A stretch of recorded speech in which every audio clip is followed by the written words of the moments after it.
Hi hello everyone, ಕಿಂಗ್ಲೆನ್ Poorni ಕಿಚನ್ಗೆ ಸ್ವಾಗತ. ಸ್ನೇಹಿತರೆ, ಇವತ್ತು ನಾನು ತುಂಬ ಸಿಂಪಲ್ ಆಗಿ ಹಾಗಲಕಾಯಿ ಗ್ರೇವಿ ಮಾಡ್ತಿದ್ದೀನಿ. ಮನೆಯಲ್ಲಿ ಕೇವಲ 2 ಹಾಗಲಕಾಯಿ ಮಾತ್ರ ಇತ್ತು. ಪುಡಿ ಪಲ್ಯ ಮಾಡಿದ್ರೆ ಎಲ್ಲರಿಗೂ ಸಾಕಾಗೋದಿಲ್ಲ ಅಂತ ಗ್ರೇವಿ ಮಾಡ್ಕೊಳ್ಳೋಣ ಅಂತ ರೆಡಿ ಮಾಡ್ಕೊಳ್ತಾ ಇದ್ದೀನಿ. ಹಾಗಲಕಾಯಿ ಅಂದರೆ ಮಕ್ಕಳು ಕೂಡ ಕಹಿ ಅಂತ ತಿನ್ನೋದಿಲ್ಲ, ಆದರೆ ಈ ರೀತಿ ಗ್ರೇವಿ ಮಾಡಿದ್ರೆ ಕಹಿಯು ಕಡಿಮೆ ಆಗಿ ರುಚಿಯು ತುಂಬ ಚೆನ್ನಾಗಿರುತ್ತೆ. ಅನ್ನ, ಚಪಾತಿ, ರೊಟ್ಟಿ ಎಲ್ಲದರಲ್ಲೂ ಸೂಪರಾಗಿ ಹೊಂದುತ್ತೆ. ಹಾಗಲಕಾಯಿನ ಚೆನ್ನಾಗಿ ವಾಶ್ ಮಾಡಿ ಅದನ್ನು ಚಿಕ್ಕದಾಗಿ ಕಟ್ ಮಾಡಿ ಇಟ್ಕೊಳ್ತಾ ಇದ್ದೀನಿ. ಹಾಗಲಕಾಯಿ ಕಟ್ ಮಾಡಾಯಿತು. ನಂತರ ಒಂದು ಮಿಕ್ಸಿ ಜಾರ್ನ ತಗೊಂಡು ಮಸಾಲೆಗೆ ನಾನು 2 ಟೊಮೊಟೊ ಹಣ್ಣನ್ನು ಸೇರಿಸಿ, ಹಾಗೆ 1 ಗೆಡ್ಡೆಯಷ್ಟು ಬೆಳ್ಳುಳ್ಳಿನ ಸೇರಿಸ್ತಾ ಇದ್ದೀನಿ.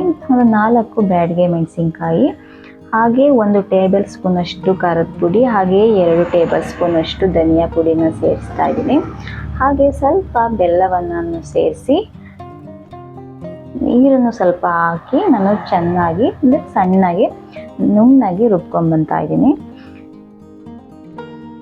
ಹಾಗೆ ಅಷ್ಟರೊಳಗೆ ಕುಕ್ಕರ್ಗೆ ನಾನು ಸ್ವಲ್ಪ ಸಾಸಿವೆ, ಜೀರಿಗೆ ಹಾಗೂ 4 ಹಸಿಮೆಣಸಿನ್ಕಾಯಿ ಸಣ್ಣದಾಗಿ ಕಟ್ ಮಾಡ್ಕೊಂಡಿರುವಂತಹ ಈರುಳ್ಳಿನ ಸೇರಿಸಿ ಒಂದ್ಸಲ ಚೆನ್ನಾಗಿ ಫ್ರೈ ಮಾಡ್ಕೊಳ್ತಾ ಇದ್ದೀನಿ. ಹಾಗೆ ಕರಿಬೇವಿನ ಸೊಪ್ಪನ್ನ ಸೇರಿಸಿ ಒಂದ್ಸಲ ಮಿಕ್ಸ್ ಮಾಡ್ತಾ ಇದ್ದೀನಿ. ಈರುಳ್ಳಿ ಎಲ್ಲ ಚೆನ್ನಾಗಿ ಫ್ರೈ ಆದಮೇಲೆ ಇದಕ್ಕೆ ನಾನು ಕಟ್ ಮಾಡ್ಕೊಂಡಿರುವಂತಹ ಹಾಗಲಕಾಯಿನ ಸೇರಿಸ್ತಾ ಇದ್ದೀನಿ. ಹಾಗಲಕಾಯಿನ ಒಂದು 10 ನಿಮಿಷ ನೀರಿಗೆ ಸ್ವಲ್ಪ ಉಪ್ಪನ್ನು ಹಾಕಿ ಇಟ್ಟರೆ ಹಾಗಲಕಾಯಿಲಿರೋ ಕಹಿ ಅಂಶ ಕಡಿಮೆ ಆಗುತ್ತೆ. ಆಗ ಹಾಗಲಕಾಯಿನೆಲ್ಲ ಸೇರಿಸಿ ರುಚಿಗೆ ತಕ್ಕಷ್ಟು ಉಪ್ಪನ್ನು ಸೇರಿಸಿ, ಹಾಗೆ ಅರ್ಧ ಟೀ ಸ್ಪೂನಷ್ಟು ಅರಿಶಿಣವನ್ನು ಸೇರಿಸಿ ಎಲ್ಲ ಕೂಡ ಒಂದ್ಸಲ ಮಿಕ್ಸ್ ಮಾಡಿದ ನಂತರ ಒಂದು ಚಿಕ್ಕ ಅರ್ಧ ಹೋಳುವಷ್ಟು ನಾನು ನಿಂಬೆಹಣ್ಣನ್ನ ಬಳಸ್ತಾ ಇದ್ದೀನಿ. ಏಕೆಂದರೆ ಇದರಲ್ಲಿ ಕಹಿ ಅಂಶ ಕಡಿಮೆ ಆಗುತ್ತೆ. ಎಲ್ಲ ಚೆನ್ನಾಗಿ ಮಿಕ್ಸ್ ಆದಮೇಲೆ ನಾನು ಇದಕ್ಕೆ ಕಡಲೆ ಹಿಟ್ಟನ್ನು ಸೇರಿಸ್ತಾ ಇದ್ದೀನಿ. ಕಡಲೆ ಹಿಟ್ಟನ್ನು ಸೇರಿಸೋದ್ರಿಂದ ಗ್ರೇವಿ ಸ್ವಲ್ಪ ಗಟ್ಟಿಯಾಗಿ ಒಳ್ಳೆಯ ಟೆಕ್ಸ್ಚರ್ ಕೂಡ ಬರುತ್ತೆ.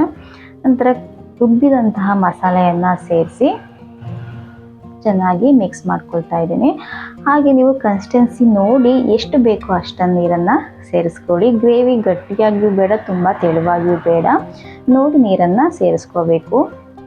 ಕೊನೆಗೆ ತುರಿದಿರೋ ಅಂಥ ತೆಂಗಿನ ತುರಿನ ನಾನು ಸೇರಿಸಿ, ಹಾಗೆ ಕೊನೆಯದಾಗಿ ಸಾಂಬಾರ್ ಸೊಪ್ಪನ್ನ ಸೇರಿಸ್ಕೊಂಡು ಎಲ್ಲ ಚೆನ್ನಾಗಿ ಮಿಕ್ಸ್ ಮಾಡ್ತಾ ಇದ್ದೀನಿ.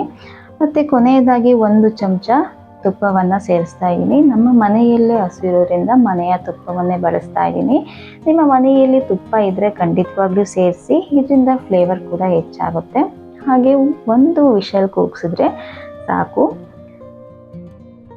ಚೆನ್ನಾಗಿ 1 ವಿಷಲ್ ಕೂಗಿಸಿದ್ದೀನಿ. ಹಾಗಲಕಾಯಿ ಗ್ರೇವಿ ರೆಡಿ ಆಯಿತು. ಹಾಗೆ ನೀವು ಕೂಡ ಹಾಗಲಕಾಯಿ ಕಹಿ ಅಂತ ತಿನ್ನೋದೇ ಇದ್ದರೆ ಈ ರೀತಿ ಒಮ್ಮೆ ಗ್ರೇವಿ ಮಾಡಿ ನೋಡಿ. ನಾನು ಚಪಾತಿ ಜೊತೆ ಸರ್ವ್ ಮಾಡ್ಕೊತಾ ಇದ್ದೀನಿ. ನೀವು ಕೂಡ ಒಮ್ಮೆ ಈ ರೆಸಿಪಿಯನ್ನು ಟ್ರೈ ಮಾಡಿ ನೋಡಿ, ಹೇಗೆ ಬಂತು ಅಂತ ಕಮೆಂಟ್ನಲ್ಲಿ ತಿಳಿಸಿ. Thank you. ಮತ್ತೆ ಮುಂದಿನ ವಿಡಿಯೋದಲ್ಲಿ ಸಿಗೋಣ.